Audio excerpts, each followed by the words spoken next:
and beneficent rule.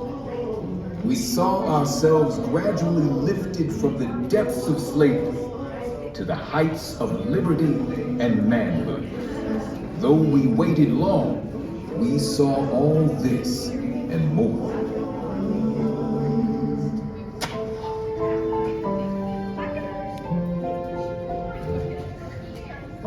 Abraham Lincoln is known as the Great Emancipator, but the moniker wasn't earned overnight.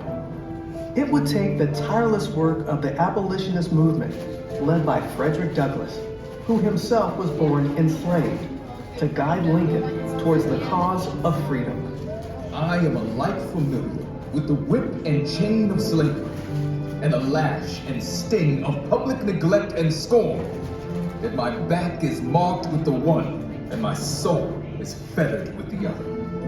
After years of opposition, these two giants would find common ground and change the course of history. 10 years before the Emancipation Proclamation was enacted, if all earthly power were given me, I should not know what to do as to the existing institution. Oh, had I the ability, and could I reach the nation's ear, I would today pour out a fiery stream of biting ridicule, blasting reproach, withering sarcasm, and stern rebuke. For it is not light that is needed, but fire. It is not the gentle shower, but thunder.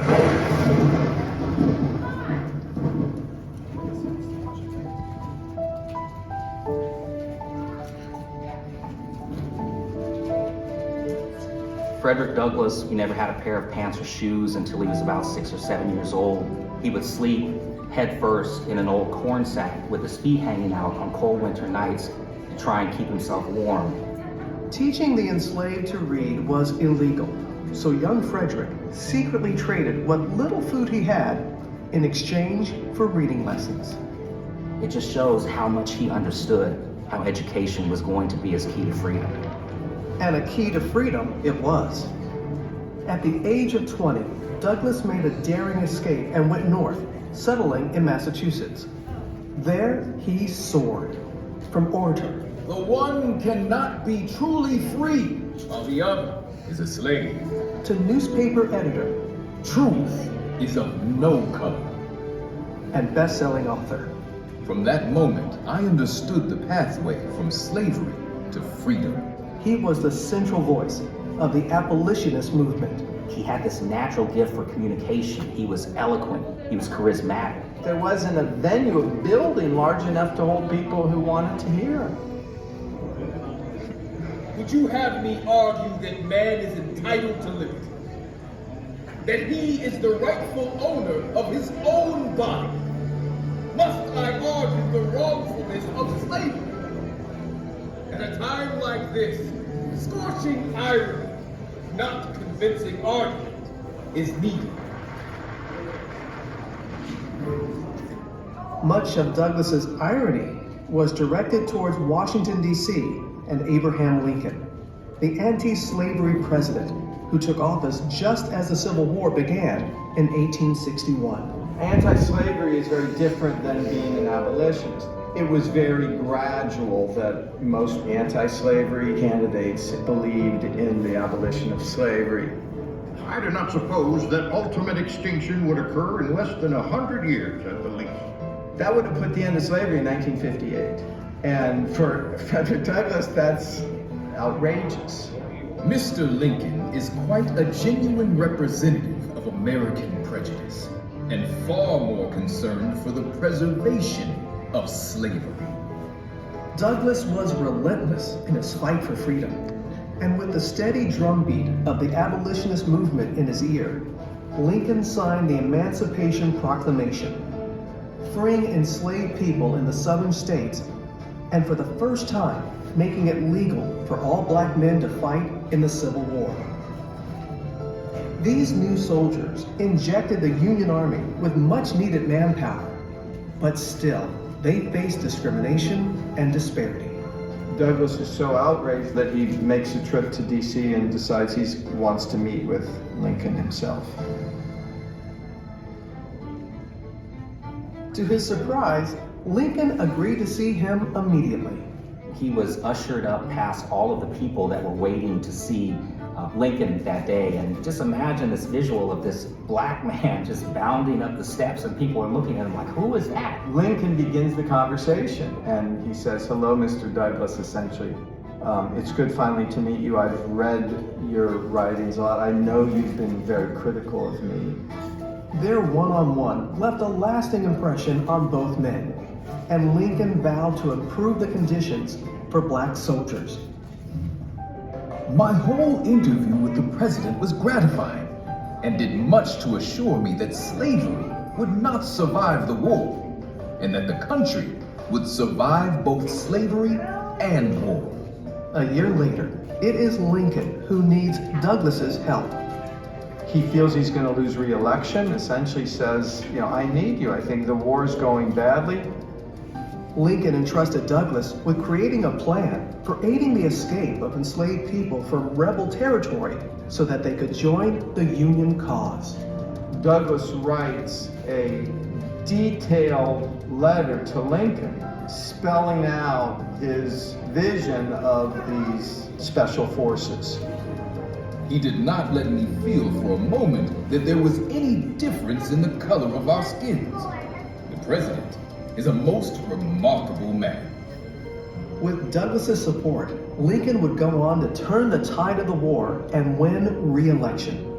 The following year, Douglas returned to Washington once more to attend the inauguration. Now in this multitude of elite of the land, I felt myself a man among men. It's the first time a president devotes most of the speech to African Americans. 1/8 of the whole population were colored slaves. Frederick Douglass heard his words and his language in Lincoln's address. Until every drop of blood drawn with the lash shall be paid by another drawn with the sword. The work that he had done over so many years, he was now hearing this at a very important moment in time in the nation's history. Douglas is invited to the White House for a reception, sees Douglas enter, and he yells out, Here comes my friend, Frederick Douglass. There is no man in the country whose opinion I value more than yours. Mr. Lincoln, that was a sacred effort. Oh, freedom. Oh, freedom. Oh, freedom. Frederick Douglass spoke truth to power, and he never stopped fighting for his people, and he understood that the struggle continued. He said, without struggle, there is no progress. Power concedes nothing without a demand. It never did, and it never will.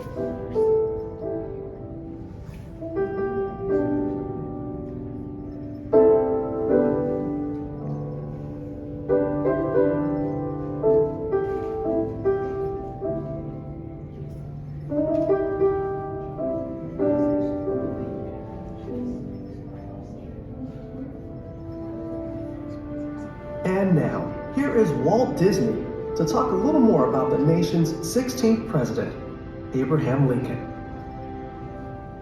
Ever since I was a youngster, I've had a great personal admiration for Abraham Lincoln. So when we decided to bring to Disneyland's visitors some great moments in Mr. Lincoln's life, we began an exhaustive research. We wanted to bring to the people of today the inspiring words of the man who held this nation together during its moment of greatest crisis, the Civil War. To start with, we were fortunate in being able to secure this life mask of the 16th president. How did we get this, Blaine? This is actually a copy of an original life mask by the sculptor Leonard Volk. Before Lincoln was president. Before Lincoln was president. Before he had a beard. That's right. During our exhaustive research into Lincoln's life, we studied his mannerisms, his gestures, and even his voice characteristics to create a faithful likeness of this honored man. The final result is so lifelike that you might find it hard to believe. Now let's go into the Opera House and listen carefully to the words of Mr. Lincoln, spoken by him a century ago, but which still apply today to free men everywhere. If you would now please pass through the doors leading to our theater, we welcome you to Great Moments with Mr. Lincoln.